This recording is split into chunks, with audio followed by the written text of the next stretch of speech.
The National Empowerment Fund acting CEO Mziwabantu Dayimani has defended the fund against criticism that it is biased towards entrepreneurs who are politically aligned.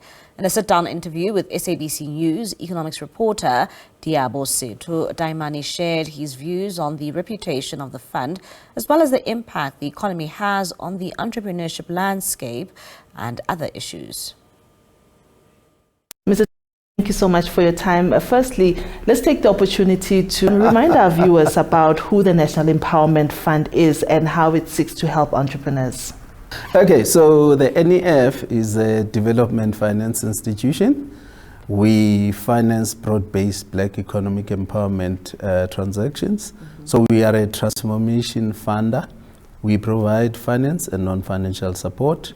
So the funding is in the form of loans, equity funding, and other mezzanine instruments ranging from 250,000 rand up to around 50 million rand.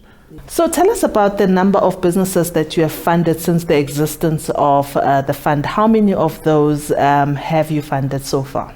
We've funded about 1,621 transactions. Valued at?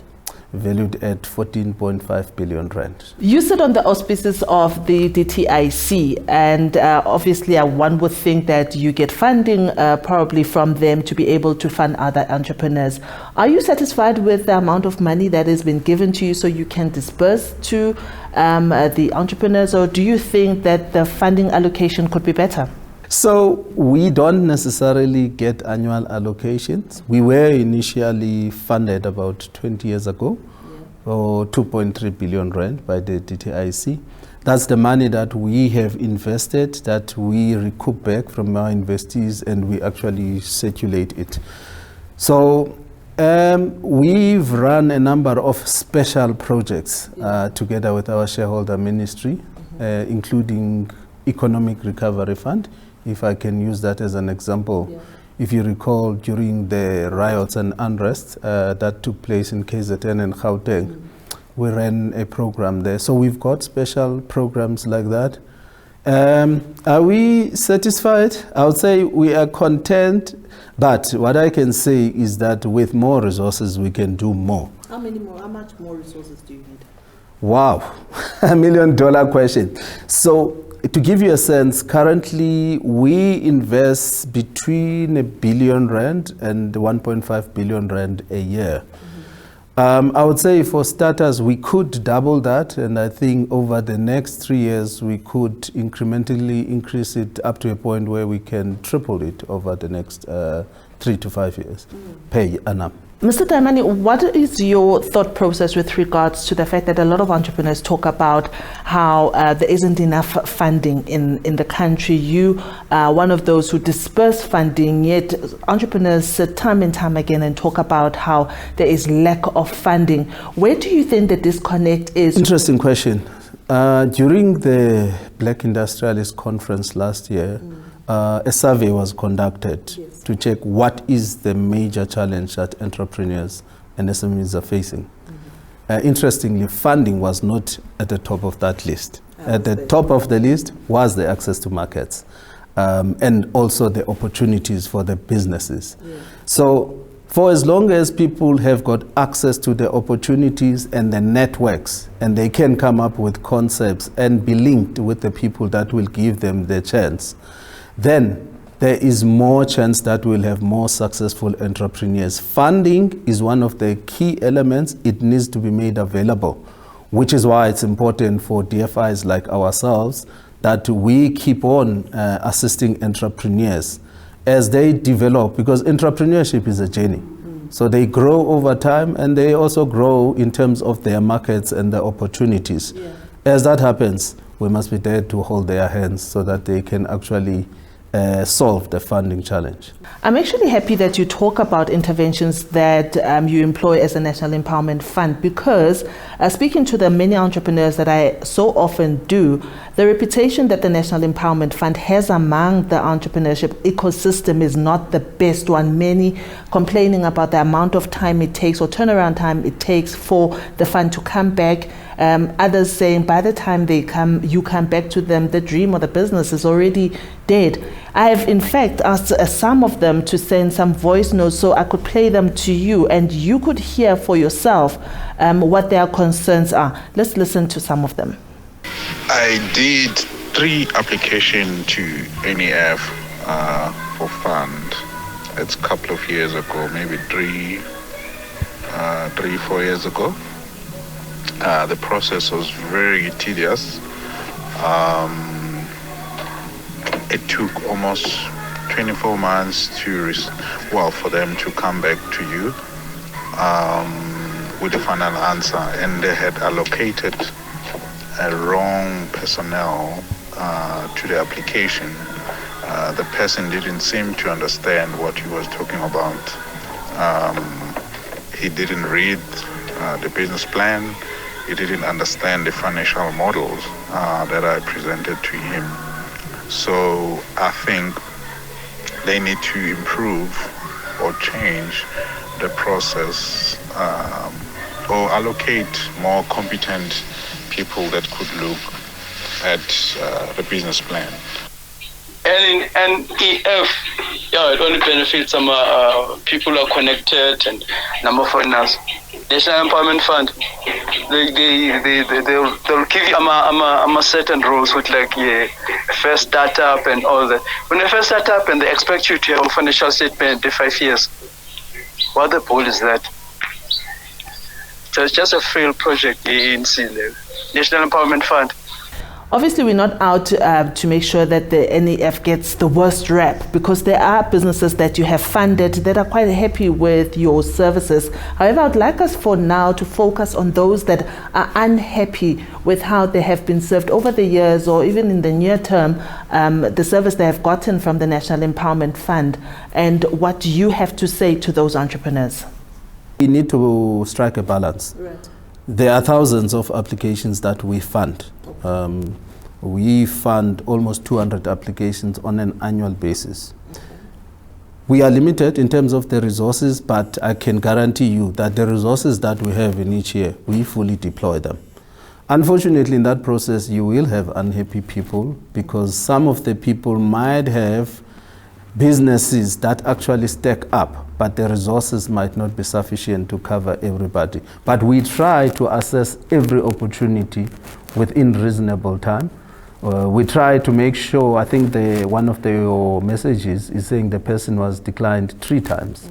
So we try maybe within 3 months to make sure that we've finalized the application, we've worked with the entrepreneur and give them an outcome. It might be that the outcome is a decline. And what we say when we decline transaction is that someone is welcome to reapply once they've addressed things that we would have highlighted when we communicate with them. Share with us your success stories, recent success stories. I'm noting a press release that we got about the funding of the cash and carry in the Free State. Give me 1 or 2 examples of your success stories that you have funded. Right. That's BB Cash and Carry in Puta Dichaba. I was there last week during the launch. We're very excited. So we've created over 800 jobs through that BB transaction. It was very interesting for me that a cash and carry business that is in the retail space, creating 800 jobs in Puta Dichaba in the Free State. So those are some of the examples that we've funded. And then if you go to, for instance, in Pulukwane, we've got a fresh produce market there called Hosiami. That one employs over 400 people. It sells fresh produce. And the beauty, those 2 examples that I've made, is that we use them as anchor investments. In other words, we're able to support other smaller enterprises that are surrounding it, that supply to it. BB, we've funded it for about 27 million rand. But then we are able to fund a smaller SMME for 2 million rand or 3 million rand that will supply a product to that business. And over time, they get mentored and they grow. We had businesses coming from all over the country to go and learn from those businesses. So the businesses that we support are mentoring each other. We've funded over 200 service stations from various entities, Shell, BP, you name it. So we're big in the retail space, including 46 of them, which are in the townships, and 18 which are in the rural areas. And we've funded a number of other projects in the rural areas. If you look at the likes of the Jozini Tiger Lodge, which is the hotel in KwaZulu-Natal. So those are the kinds of businesses. And then somewhere in the Eastern Cape, a place called Berlin, the rural area, we funded a business called Berlin Beef, which is a feedlot. And some of those businesses are so successful that they've actually managed to settle us before the time. That's one of those. Then we are able to support more entrepreneurs. There have been a lot of changes in the political landscape. We find ourselves now with the government of national unity. Where do you think this type of governance or government fits in the narrative of the NEF and what it is trying to do? Are you hopeful that a government such as this one can still advance what you are trying to do as the fund? Well, I think we fit in within the vision of government. If you listen to the president's last speech, the opening of parliament, he actually emphasized that transformation remains part of the key pillars of government's service delivery elements. And that's something that has been reinforced by other ministers within government, including our own minister, Minister Pakstow, the Minister of Trade, Industry and Competition. And we've been working with government, having strategy sessions to ensure that we refine our offering so that we can actually deliver on what government is saying needs to be done in terms of transformation within the country. So definitely, we fit in within the vision of government, and we're actually excited about what we're currently doing because we believe that it addresses the needs of the country that form part of the government's vision.